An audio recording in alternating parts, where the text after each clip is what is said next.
What's up, guys? Say what's up, guys. What's up, guys? Kiara and I are back. We're missing our little buddy Layla, but we're back to do. What are we back to do? Part 2 of what? Pig War. Pig War. We thought it was pretty funny, pretty cool last time, so you want to get right back into it? Okay. Just to give it a beating. He hated superiors, hated being told what to do, and had been court-martialed 4 times for disobeying orders. Contemporaries described him as an imbecile, all matter and no mind, an arrogant humbug, and a laughingstock. Like I said, General Harney had a reputation. He hated the British and was out for any opportunity to earn personal glory Not a for good himself. reputation, huh? By some accounts, he Pretty even bad wanted to become president. And so, in July 1859, when he happened to visit San Juan Island, and he learned of the plight of the Americans living there, the shooting of a pig, and the British threat to arrest Lyman Cutler, General Harney went into scheme mode. Hey, yo, Captain Pickett. Yes, sir. Listen carefully. I need you to go pick up some flowers and bring them to my place later. I've got a plan. Banana's harmless. Here I at am, least. sir. The other What's guy's the plan? Put his hair on Pickett? fire. You and I Ouch. are going to start a war. What do you mean, sir? Okay, listen up. An American man shoots a worthless pig on San Juan Island, and the British threaten to arrest him. Outrageous. But we can use it. We get the settlers there to send us a petition saying they need American troops for protection. That's when you go with your men and occupy the island. The British will find American troops on an island they consider theirs so offensive, they won't hesitate to blow you to smithereens. Then, it's war. We bring in reinforcements and we fight back. I'll write to Washington, D.C., letting them know what's happening. But here's the kicker. My letter will take 6 whole weeks to get there, before the government even gets a chance to respond, telling me I'm an idiot and ordering me to cease fire. The island will be ours. Hell, we could even invade Vancouver Island or British Columbia. It's foolproof. Wow, very impressive, sir. But I gotta ask, why? Well, I'll level with you, Pickett. Historians still contest exactly what it is I'm trying to do here. It's possible I'm trying to expand America's territory. Maybe I'm trying to play the hero so I can become president. Some have even suggested that since I'm a slave-owning Southerner, I may be trying to create a diversion to help the South secede in the upcoming Civil War. But if there's one thing that almost everyone can agree on, it's that I'm an idiot. I see. But hold on, what'd you tell me to bring flowers for? Because, Pickett, they're pretty and I like them! There are also historians who believe that Harney and Pickett had no secret plan at all, and were not scheming masterminds, but simply hot-headed buffoons, genuinely outraged at the audacity of the British, and trying to protect American citizens. But the fact of the matter is, Pickett took the very controversial and extremely provocative act of landing American troops on disputed territory. He set up his camp in a very exposed position and erected a very provocative sign proclaiming that only American laws applied on the island. It was almost like he was asking to be fired upon. Or, again, maybe he was just an idiot. When a British official sent to the island to get rid of the unruly American settlers now saw that there were American troops, he demanded they leave. He was obviously told to go suck an egg. When Douglas found out, he was enraged. To him, the American landing constituted an invasion. Harney sent a report back to the War Department in D.C., justifying his actions with exaggerated claims of British villainy. But he knew it would take 6 weeks to get there, and another 6 weeks for their reply to come back. For now, the situation was entirely in the hands of local military and government officials, and the ball was in the British court. Would the temperamental Governor Douglas and the powerful British Navy respond to the American provocation? Would the temperamental Governor Douglas and the powerful British Navy respond to the American provocation with force? It's better than cannonballs, though, isn't it? Yeah. Were Britain and America really about to go to war over the shooting of a pig? Well, if one man were to have his way, it's entirely possible they would. James Douglas had already had Americans force him out of Oregon. They had threatened his position in Victoria during the gold rush. Now they had invaded his island, and he had it. It was time to turn to the Royal Navy. You, Captain Hornby, go to the island and prevent any more Americans from landing. And take this magistrate with you to arrest Captain Pickett. Use force if necessary. Just don't do anything to start a war. Wait, you want me to use force but not start a war? Oh, I'm sorry. Is that too much to ask? princess! When Captain Hornby got to the island and saw that the American force there was even larger than expected, his concern grew. He sent word back to Douglas, who in response ordered even more ships to the island. And at this point, the naval officers were like, hey man, let's talk. They were concerned Douglas's escalation was leading them to war, and they convinced him it probably wasn't a terribly good idea to just go up to an American military captain with his armed men and say, hey bucko, you're under arrest. Please don't shoot me. Douglas gave in. To prevent any hostilities, he canceled all orders and told the Navy, for now, to simply keep an eye on the Americans. Order, He go did arrest send Pickett, one more cancel. ship for good measure. Captain Pickett, now seeing the British ships with their guns aimed directly at his exposed camp, said, see Jeff, look at that. We're about to get blown to bits, all according to plan. Hang on. Oh crap, Jeff, we're about to get blown to bits! Run! Pickett hastily moved his camp from its very exposed position to another position, which, as it happened, just picked was up all also the very tags. exposed. It probably won't So he surprise you picked to up learn the big Pickett tag and came all dead the last in his little graduating ones. class. Nearby American and British officials began showing up to ask Pickett Pickett's what the not heck too he was smart. even doing. Then, a bunch of tourists showed up, because a major war breaking out in their doorstep was the single most exciting thing to ever happen in any of their miserable frontier lives. One Charles Griffin was particularly unhappy.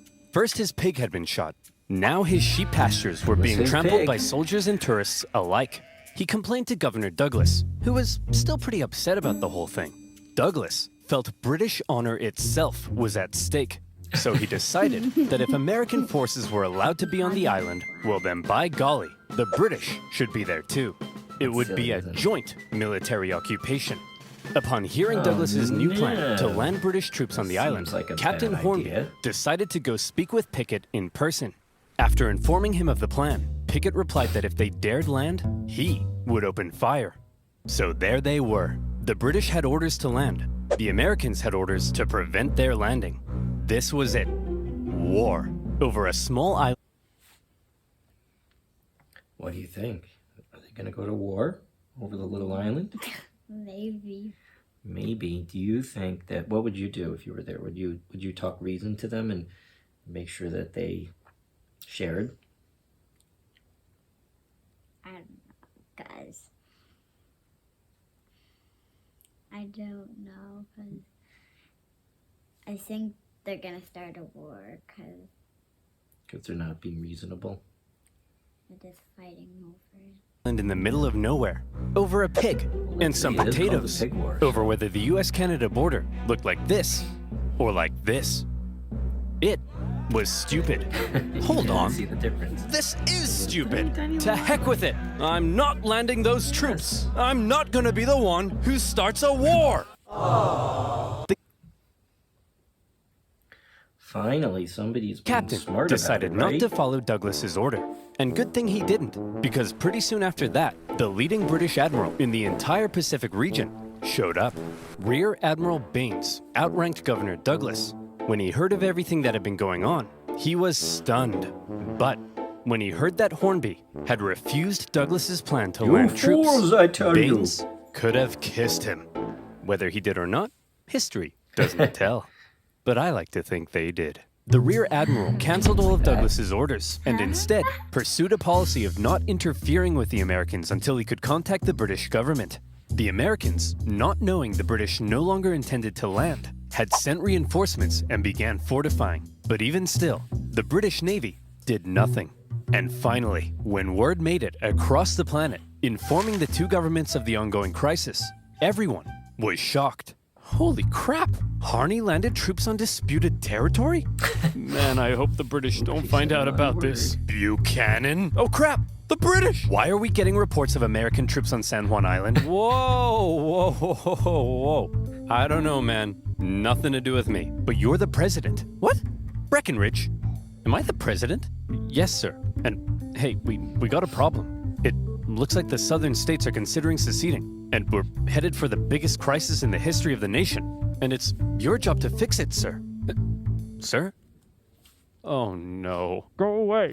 Not the curtain again, Mr. President. I'm not here. Buchanan.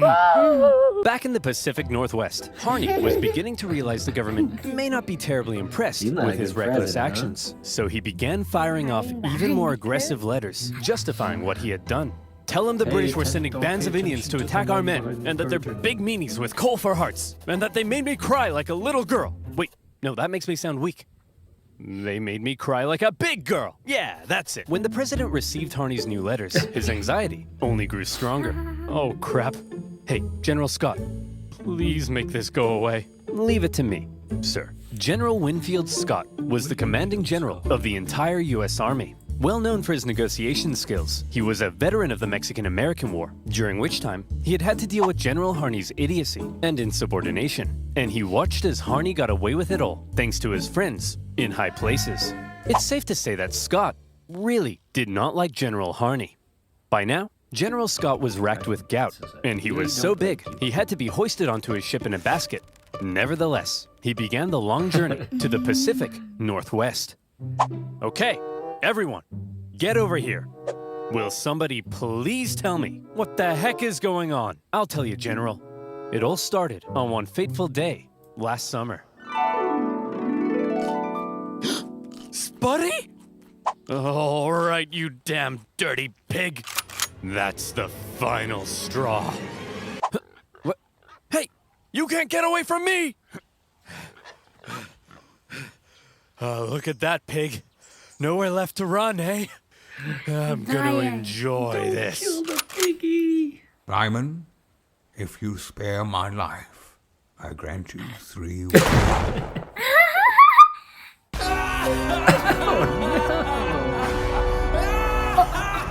So you see, General, the pig. Oh, see That's that not what happened. that was his version of the story. I bet the other guy's gonna have a different version. That would not happen, but he did kill the pig. Yeah, I still want to know if they wasted it. Wasn't or even on chopped his or property bacon or when he something. shot it. Liar! He's lying to you, General. I'll tell you what really happened. What a pleasant summer's afternoon here on my humble farm. It's just me and my beloved potatoes. I'm so happy. Say, Lyman, them some nice spuds you got there. Would be a shame if somebody ate the them. pig man. No, not again, you Smoking a beast! cigar. Leave my potatoes alone. Yeah, I'm gonna eat them, Lyman. I'll eat them, and then The pig man I'm is gonna gonna eat eat him. you. Stay back! I'll shoot. Go ahead, punk. Make my day. Shoot me! Shoot me! He made me do it. He made me do it. So you're telling me you guys nearly started a war with the strongest naval power in the world over the shooting of a pig? Yeah, now he's starting to get it. Not only the pig, sir. The British then threatened to arrest this poor, pure American soul. Thank you, General. Shut up. I don't care about you. Okay, I've made up my mind. You're an idiot. You're an idiot. You're an idiot. You're an idiot. You're an idiot. You guys are fine. And you two are the most mind-numbingly brain-dead ding-dongs I've ever encountered in all my life, and I'll see you in my office. Okay, Harney, listen. I cut a deal with the Brits. Here's how it's gonna be. Both sides will maintain a small force on the island for a joint military occupation until our two governments can decide who owns the island. Now, the only way they'd agree to that is if Pickett is removed from command, so I'm replacing him with Captain Hunt here. Now, Harney, listen to me. Do not, under any circumstances, put Pickett back on that island, okay? I mean it, Harney. Do not order Pickett back onto the island. I think Understood? He's gonna pick it Yes, back sir. on that island. Good. I'll see you, Glubos, later. Is he gone? I Glubos. think so. Good. Hunt, you're fired. Pickett, you're going No, back he's on the not. island. All right, you psychopath. I've been waiting years for this. I hate you. I've always hated you. Harney had not only ordered Pickett back into the island, but his department screams like a even girl. notified the British that it did not recognize the joint occupation settlement, while everyone else had decided on peace. Harney appeared to still be threatening war. Unbelievable. Needless to say, a furious Winfield Scott soon removed him from command and sent him elsewhere. In Harney's absence, the joint occupation went ahead, and the troops actually got along together quite well. The British attended 4th of July celebrations at the American camp, while the Americans visited the British for Queen Victoria's birthday. Even picked Isn't that nice? She was throwing up Queen Victoria. Became good friends he with was his really British there. counterpart. But you War, probably wouldn't want it to be seemed, thrown around had like been that. avoided, thanks largely to the level-headed actions of the Royal Navy and General Winfield Scott. Of course, the islands were still in dispute, and the question of who exactly owned them still had to be answered. That answer would have to wait, because while San Juan was at peace, the nation was tearing itself apart. Will they be part of When the Civil United War States broke or out part in of Canada, or 1861, part the issue of San both? Juan just Part wasn't that one, part important. the other. Harney, despite being a Southerner, remained in the U.S. Army, but was eventually removed from command at St. Louis when his loyalty to the Union came under suspicion. More famously, Captain Pickett, a native Virginian, went on to become a Confederate general. Pickett's charge at the Battle of Gettysburg remains one of the most famous moments of the entire war and marked a major turning point. U.S. relations with Britain actually soured during the war. The British, missing their supply of southern cotton, initially looked like they may intervene on the side of the Confederacy. There was the Trent Affair, when Confederate diplomats were discovered and arrested on a British mail steamer. And then there were the British-built ships, sold to the Confederacy, that wreaked havoc on northern commerce. When the Civil War ended, furious American politicians called on the British to pay reparations. And by now, a long list of hot issues existed between them. And yes, on that list remained, 12 years later, still the issue of who owned these gosh darn islands. That issue, it was finally agreed, would be submitted to international arbitration. The Empire of Germany would decide, with the British and Americans That presenting means- arguments. The American argument. That means that they couldn't decide among each other, so they said to another country, you decide. Like when a parent decides a fight among their kids. Because they just couldn't figure it out. Does that sound familiar? Was reportedly presented with a little more pizzazz, a little more zing. And in the end, when the Germans made their decision, they awarded the San Juan Islands to the United States. Yeah. When an aging Douglas heard the news, he said that there was no possible way the British argument had been presented correctly. But that was that. The British conceded, and on the 25th of November, 1872, the last British troops left the island.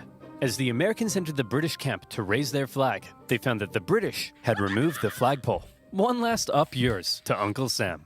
By this time, Charles Griffin had already left the island, and the Hudson's Bay Company eventually sold their sheep farm. And so, there you have it. A dangerous situation that almost brought two great powers to war, triggered by the shooting of a pig. But thanks to more level-headed minds and an eagerness for peace and cooperation, conflict was avoided. And the only casualty of this pig war was, well, just a pig. But how different could things have been?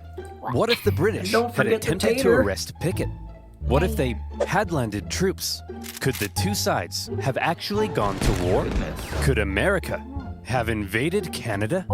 Could it, perhaps, still invade Canada? Think about it. Why not? We have the manpower. We would We never. have the arms. It's our manifest destiny.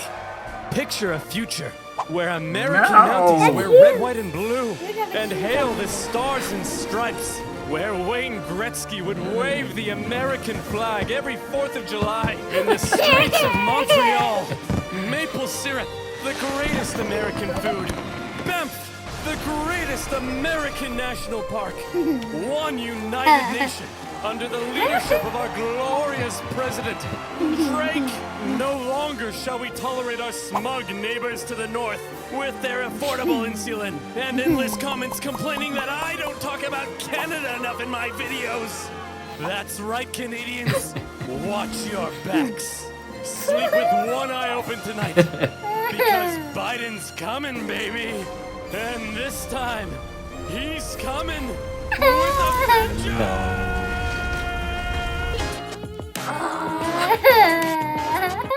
Oh my goodness, buddy.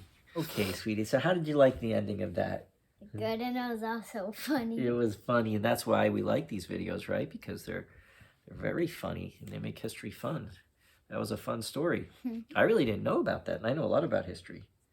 I didn't know about that fight over this tiny little island over there.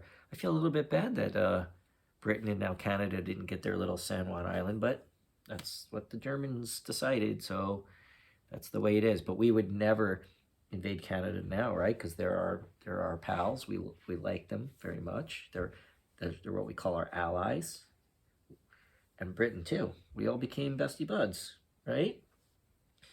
All right. Well, thanks for watching with me, and thank you for watching.